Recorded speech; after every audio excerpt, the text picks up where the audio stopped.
네, 이번 시간에는 지난 시간에 제가 과제 드렸던 거 같이 한번 점검 보도록 할게요. 근데 놀랍게도 여러분 오픈톡방에 과제를 안 올려주셨어요. 그래서 꼭 좀 올려주셨으면 좋겠습니다. 제가 체크하려고 그러니까 부디 좀 올려주시고 개인톡으로 주신 분이 한 분 계시고요. 그러니까 여러분 제발 빨리 오픈톡방에 들어오십시오. 검색하시고 들어오셨으면 좋겠습니다. 들어오셔서 과제 좀 올려주세요. 그래야 저도 여러분하고 어떻게 좀 이렇게 잘 하고 있는지 점검이 될 수 있으니까 꼭 해주시고, 이미 이제 오늘 이 답으로 공개를 하고 같이 풀게 되면 이제 지난 과제를 올리는 거는 사실상 별로 의미는 없어요. 그렇지만 그래도 한번 올려주십시오. 테스트할 겸. 자, 그러면 보겠습니다. 여러분 교과서 84페이지가 과제 2번이었고요. 과제 1번은 진짜 제가 봐야 해요. 그린 거 꼭 올려주시고요.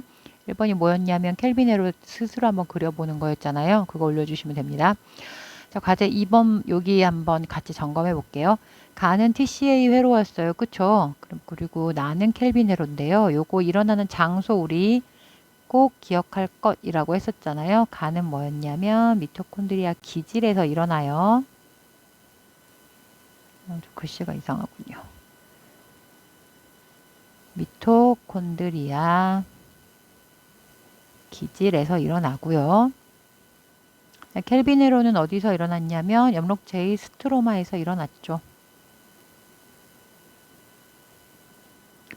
가와 나에서의 차이점은 에너지 출입과 관련해서 설명해 보라고 했는데요. TCA 회로 같은 경우에는 피루부산이 아세틸코에로 바뀌고 하면서 이산화탄소와 물로 분해가 되는 과정에서 누가 나오냐면 ATP가 나오잖아요. 계속. 그래서 얘는 에너지가 나온다. 에너지, 즉 ATP가 생성이 된다. 되는, 그리고 다 분해되니까 이화작용이죠. 이게 가였어요. 그죠? 그리고 나는 반대로 ATP가 들어가는 게 보이시죠? 이렇게 들어가요. 명반은 산물로서 들어가죠. 그래서 에너지를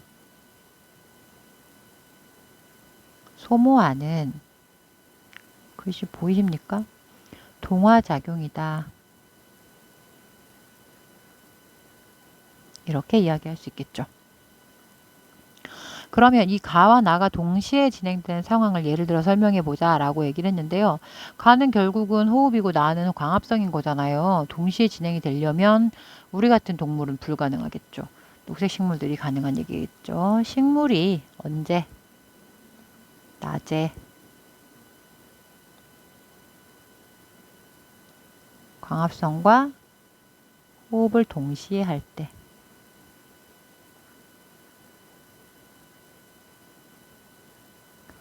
식물도 생명체이기 때문에 호흡은 언제나 합니다. 낮이건 밤이건 무조건 해요. 그리고 광합성은 낮에만 하고요. 그러면 우리가 초등학교 때나 그런 식으로 생각하잖아요. 밤에는 숨 쉬고 낮에는 광합성에, 이렇게 생각하시면 안 된다는 얘기예요. 호흡은 계속합니다. 계속하고 다만 낮에는 호흡을 통해 소모하는 포도당의 양보다 광합성을 통해 생산하는 포도당의 양이 더 많을 뿐이에요. 그래서 그거 짚어서 구분하시면 될 것 같습니다. 자, 이렇게 과제 2번을 마무리하시면 되고요. 과제 3번은 제가 생각하기로는 학습지였었던 것 같아요. 그쵸? 학습지 43페이지 여기를 하는 거였어요. 방금 했던 내용들을 잘 써주시면 돼요. 자, 광합성의 반응 물질은 누구였냐면 물과 이산화탄소였죠. 물과 이산화탄소가 만들 때 뭘 만드냐면 포도당을 만들잖아요. 포도당과 산소. 근데 얘가 결국은 세포호흡의 반응 물질이 되죠. 그리고 얘가 생성 물질이 되고요. 그럼 얘는 다시 광합성의 반응 물질이 되지요. 이런 관계예요.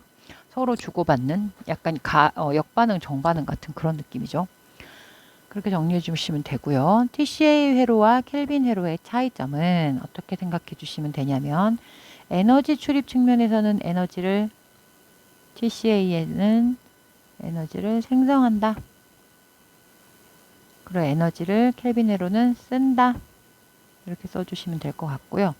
또 하나는 물질 측면에서 생각을 해보시면 TCA 같은 경우는 유기물이 무기물로 전환이 되고요.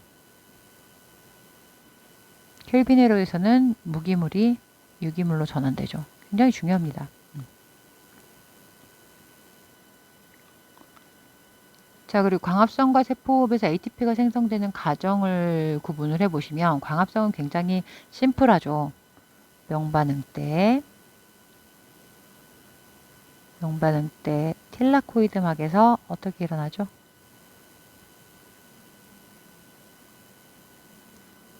광인산화 과정에 의해서 만들어집니다.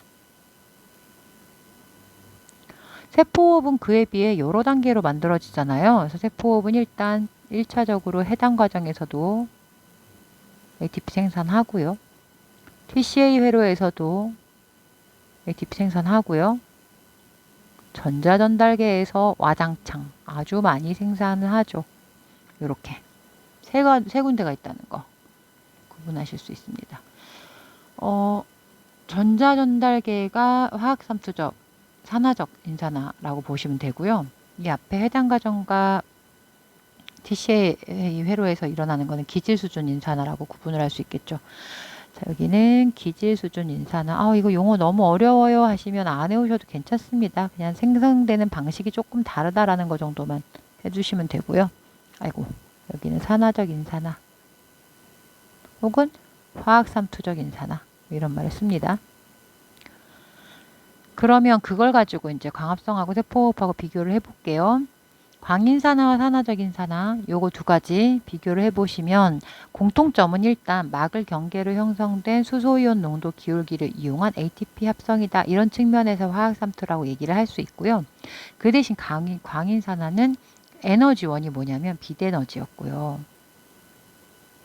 하지만 TCA 회로에서는 빛에너지를 사용하는 게 아니라 유기물에 저장된 화학에너지를 사용하죠. NADH라던가 그 다음 FADH라던가 여기에 저장되어 있던 화학에너지를 사용하게 돼요. 관여하는 생체막의 경우에 미토콘드리아 같은 경우에는 미토콘드리아 내막이었죠. 그쵸? 미토콘드리아 내막 그리고 엽록체에서는 틸라코이드막이었고요. 전자 공급원도 다릅니다. 제가 좀 거꾸로 썼군요. 바꿔서 써주세요. 미안합니다. 광인산화는 틸라코이드막, 산화적 인산화가 미토콘드리아 내막. 전 내막만 썼지만 여러분은 미토콘드리아도 쓰세요. 그리고 전자 공급원을 고민을 해보시면 광인산화 같은 경우에는 P680에서 전자가 튀어나가서 올라가는데 그 전자를 누구로부터 다시 받아오냐면 물이었잖아요. 그쵸? 물에 광분해가 일어나면서 전자를 공급했어요. 이에 비해 미토콘드리아에서는 이 전자를 누가 줬었는지 혹시 기억을 하십니까? 미토콘드리아에서. 전자전달계에서 전자를 제공하는 아이는 누구였냐면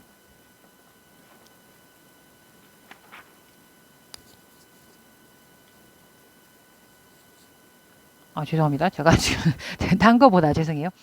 전자전달계에서 이걸 전달하는 애는 누구였냐면 유기물이었죠. 결국 포도당이었죠.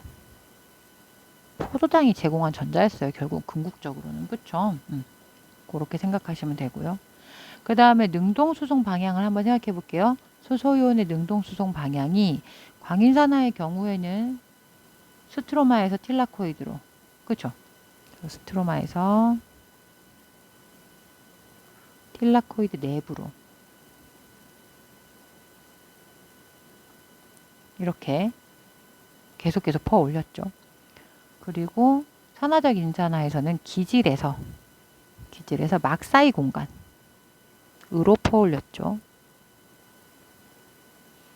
그 다음에 확산 방향은 그러다 보니까 거꾸로 능동수송 방향과 반대가 될 수밖에 없어요. 그래서 틸라코이드에서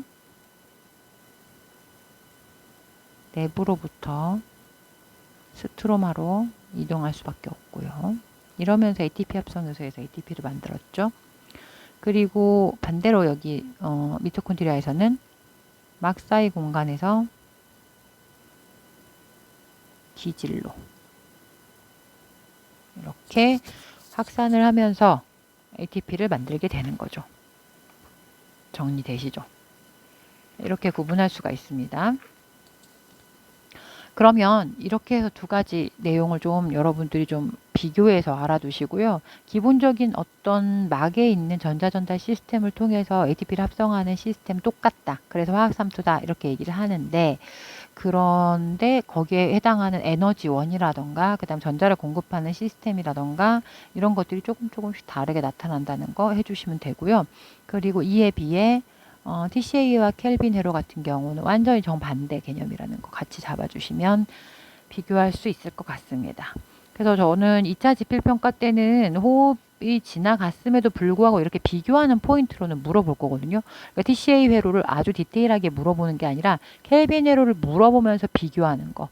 그 다음에 마찬가지로 여기 전자전달계를 디테일하게 묻는 것이 아니라 광인산화, 명반응에서 비순환적 광인산화나 순환적 광인산화 이런 걸 물어보면서 같이 비교하는 이런 수준으로 물어볼 거니까 호흡을 완전히 놔버리면 안 됩니다. 그렇게 정리를 하시면 되겠습니다. 자, 일단 여기까지 하시면 우리 과제 해설은 끝났고요. 제가 이제 두 번째 2차 과제를 드릴 거예요. 2차 과제는 교과서로 다시 가겠습니다. 저의 패턴을 아시는 분들은 이제 어느 정도 눈치를 채셨겠지만 우리는 이제 단원 정리 문제를 풀 때가 되었습니다. 제가 점검을 해보니까 여러분들이랑 저랑 안 풀어본 문제가 한 3문제 정도 남더라고요. 체크해 드릴게요. 몇 번이었냐면 7번, 요거, 그 다음에 9번, 그리고 14번. 요렇게 3개를 풀으시면 됩니다. 제가 시간을 한 10분 정도 드리면 될까요? 10분 정도 드리고 문제 풀이를 같이 한번 해보겠습니다. 10분, 지금부터 10분 드릴 테니까, 자, 교과서 몇 페이지냐면 107페이지, 교과서 107페이지와 109페이지, 교과서 107과 109페이지의 문제 3문제를 푸시면 됩니다. 타이머는 10분 드릴게요.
네, 수고하셨습니다.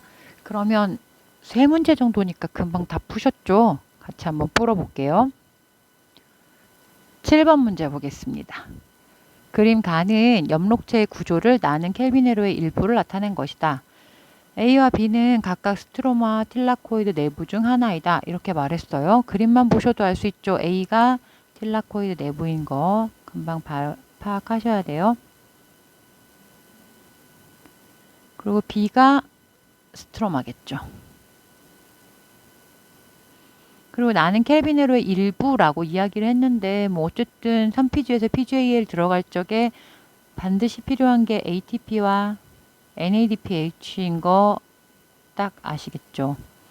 그렇게 구분을 해주시면 나가 일어나는 장소는 A와 B 중 어디인가 라고 했을 적에 B, 왜냐하면 스트로마에서 안반응이 일어나잖아요. 그렇게 해주시면 되고요.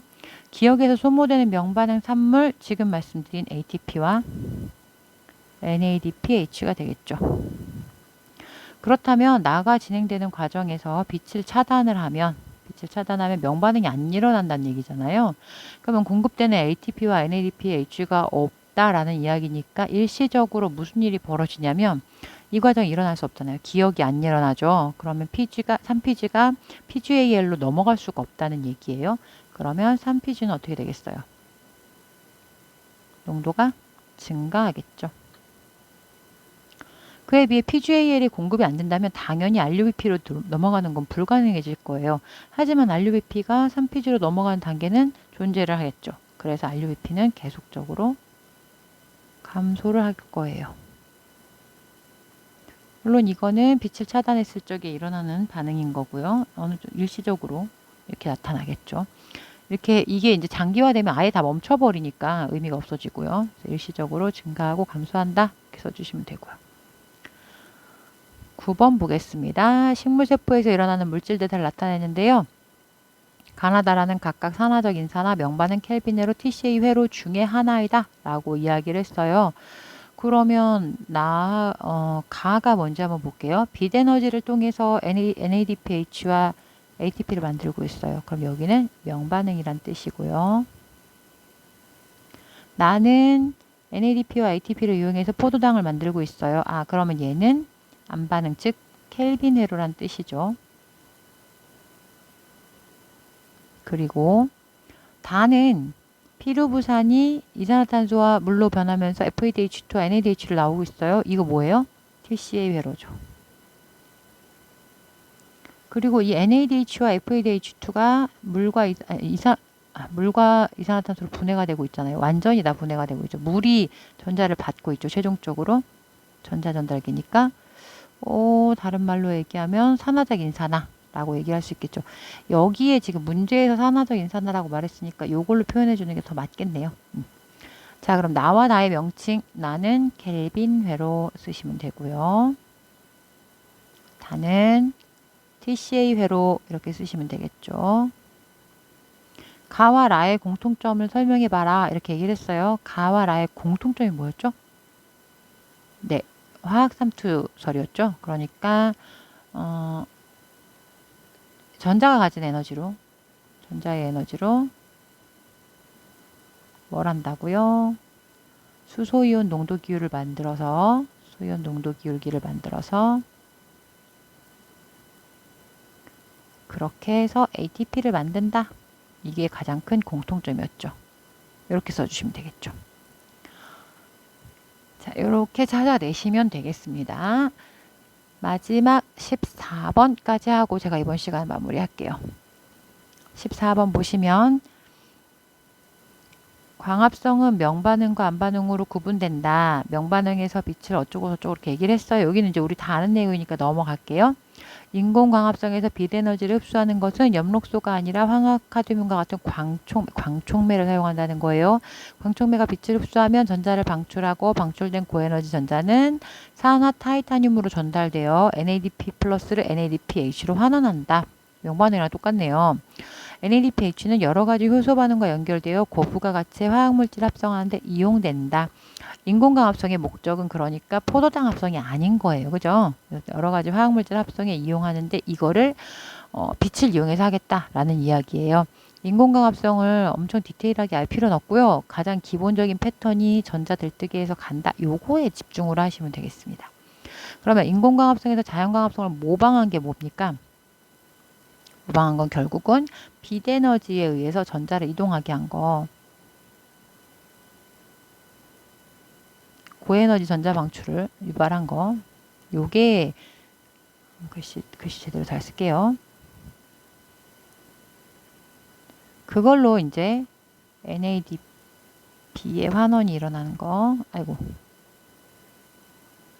요런 게 공통점이죠. 차이점은 뭐예요? 사용된 그 엽록소가 아니라 누가 하더라? 황화카드뮴이 광촉매를 쓴다. 엽록소가 아니라 광촉매가 이용된다.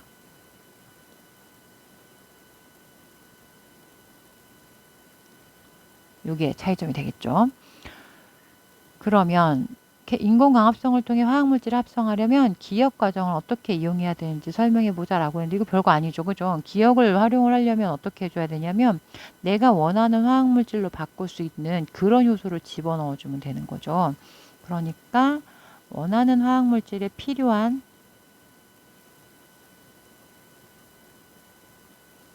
화학물질 합성에 필요한 효소를 넣어준다.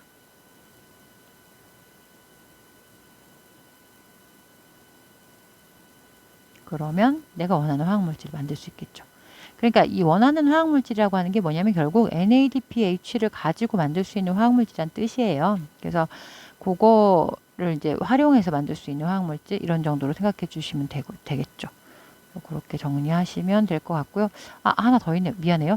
여기 차이점이 하나 더 있네요. 1번에서 광촉매 이용한다는 게 차이점이고요. 또 하나는 ATP가 만들어지지 않습니다. 두 번째 파트에서는 ATP 합성 단계가 없다는 거. 이 두 가지가 차이점이네요. 이렇게 정리해 놓으시면 얼추 된 것 같아요.